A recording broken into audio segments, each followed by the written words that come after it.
Hey everyone, subscribe if you like these videos, it would help a ton. Welcome to the second day of Gateway Cup 2023. This is Tour de France's Park. It's a box course. There was a little problem with the camera here, but it'll fix in a little bit. The main thing that went on during this race was the same thing that happened last race. Very fast, so nothing's really going to get away in any meaningful way, but there was still some interesting things going on. This part particularly was a little move by an Empire rider to try and pull back a break of two guys. You can barely see them up in the front. They probably had like 10 seconds, even though the distance was pretty big because we're going so fast. Going into this, I saw we had a little gap. You see in that rear camera there, so I hit it kind of hard just to pull back through here. I did a few little attacks like this just to see if anything would stick due to the way that people were chasing or not chasing things back. Once the pack caught us, I just went ahead and did another attack to make it across to that next move, switch to the rear cam because front cam was a little overexposed, but eventually I made it up to these two guys. And they were kind of sitting up into that first corner, so I decided I'd go ahead and send it again. You can see in the rear camera we have quite a bit of a gap there, so making a positive move if we make it off the front, but it's so fast here, anything's going to have to work really well together to stick, and these guys are sitting up, so I decided to go for it on my own and attacked into this top corner here, but you can see, yeah, the field is already back on us. It takes that little time of sitting up for the field to catch back up to you.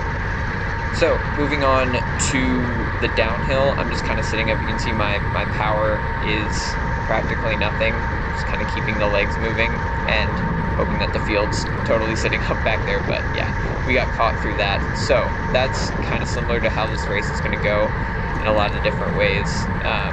You can see guys who are just going to go over top of that.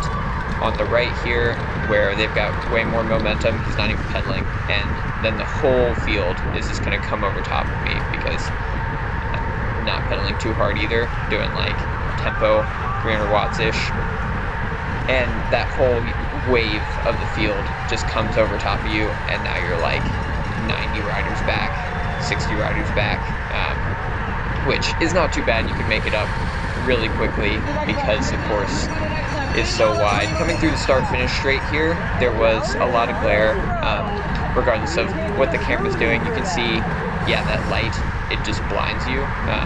Got a little action in the rear cam there. Thanks for everybody who's been saying hi through that.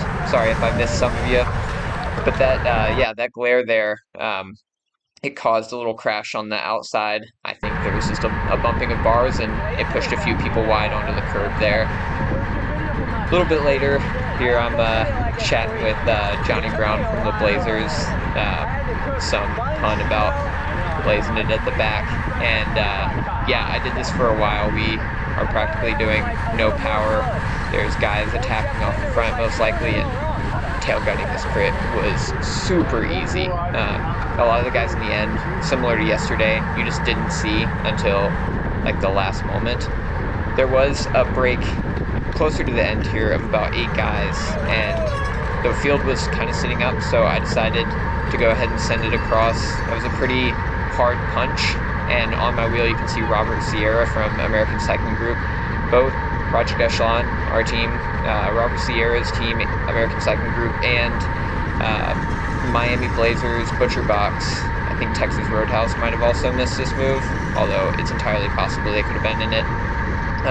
A lot of the big teams did not make the move, so we were expecting it to come back, but the way the field was riding, they seemed like they were expecting other people to pull it back as well. So I decided to kind of make an effort to get across to it, take the pressure off our guys from having to pull back. Made it up to this small chase group, and then we just kind of rolled on through. They were able to grab onto our wheels, so now we have a chase group of 4 or 5, and there's that group off the front of about 8 guys. We ended up getting caught by the field, and a few dudes, I think an Empire guy, which you can see us catching here, and a Butcher Box guy, tried to do a little bridge move. I think an Empire guy attacked, and then Butcher Box followed him. Butcher Box was on the front pretty hard, and once they were off, you could tell the field was going to sit up pretty good. So Peter had just done a pull into that Empire guy. Now I'm going to pull. There's maybe 2 laps to go, so it's getting down to crunch time in this race, and that break has like 15-20 seconds.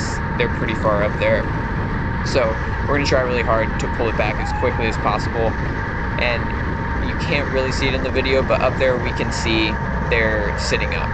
So they're going to start coming back. We've probably taken 10 seconds off of their move right now.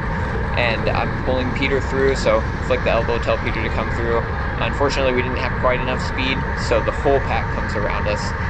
And now I've got to figure out how to get around. I already see my sprinter's done that, so I'm going to try and go to the right, but the wave's already coming over. So once I do that, one of the trains, this Butcher Box train, the dude's actually going to throw his shoulder into the back of my shoulder, and yeah, we almost ate it there into the outside. Coming into this last lap, we're yeah, it's getting bumpy, kind of hectic. Into the last few corners, I decided to just go ahead and move up with whatever energy I had left after that little effort on the front. The front of the race is, yeah, still swarmy, but it looked like it was getting really fast. American Cycling Group was up there, pushing the pace pretty good. I don't know what other teams were formulated at that point, but undoubtedly Butcher Box was up there a little bit too with their guys. Work hard, be humble. I know Cesar Marte was definitely up there because rolling through in the end, you could actually hear that he had won the race. So he had, yeah, a good sprint at the end. I think, yeah, this course is just super fast, and you don't really have to do much effort to be there at the end. Close enough that there was almost a break, but yeah, they would eventually get caught on that last lap there. You can see the finish order is, yeah, Cesar Marte, Jordan Parra, and Jamie Casteneda from both from ACG. Thanks for watching. See ya.